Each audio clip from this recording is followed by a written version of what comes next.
It is well that war is so terrible, or we would grow too fond of it. Lee made this historic quote after the key battle of Fredericksburg. Fredericksburg was right between Richmond and D.C., thus ideal for troops to conquer and travel through. Burnside of the Union Army created a plan to move quickly to Fredericksburg and build pontoon bridges to cross the Rappahannock and get to Richmond before the Confederates could defend it later on. Lee of the Confederate Army reacted to this by marching his troops immediately to Fredericksburg also. Although Burnside arrived first, miscommunication led to the pontoons arriving days later, and by the time the bridges began being built, Lee's men had already set up a defensive position. This then gave Burnside two options: ending his battle plan and going into winter quarters, continuing later on, or attacking Lee's defense.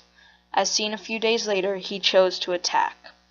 But before then, Fredericksburg residents saw troops arrive and evacuated the town, leaving their possessions behind.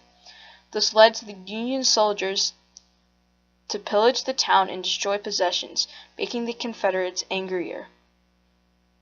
As the Union soldiers built the bridge, Confederates began to fire at them additionally.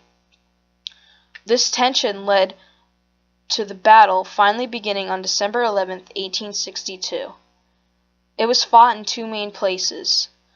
Lee commanded Jackson, a military leader of the South, and his men to defend Prospect Hill and Hamilton's Crossing, while Longstreet was told to defend Marye's Heights.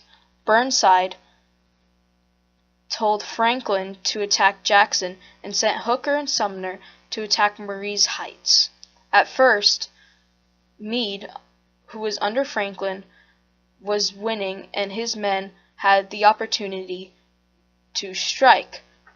But not putting more force in Meade's attack, Franklin's strikes became futile, and eventually the Union retreated at Prospect Hill and Hamilton's Crossing. The attacks on Marye's Hill also made the Union struggle, since the Confederates decided to use a wall and sunken road to hide behind, creating an excellent defense that was hard to defeat. None of the Union Army members could even reach the wall. This led to the Union retreating there also, and on December 15th, the battle was over with a Confederate victory. Fredericksburg was one of the most bloodiest battles of the Civil War. It lasted from December 11th to the 15th, where 12,000 Union and 5,300 Confederates were killed, wounded, or captured. The battle brought darkness for the U.S. and celebration for the CS. Many deserted the Army of the Potomac after this event, and Burnside was fired and replaced with Hooker. Although a Southern victory, it also left Fredericksburg in ruins.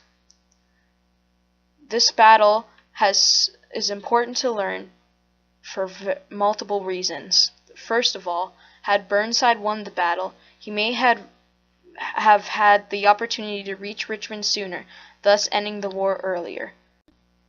Plus, a little bit later after the battle, Lincoln issued the Emancipation Proclamation.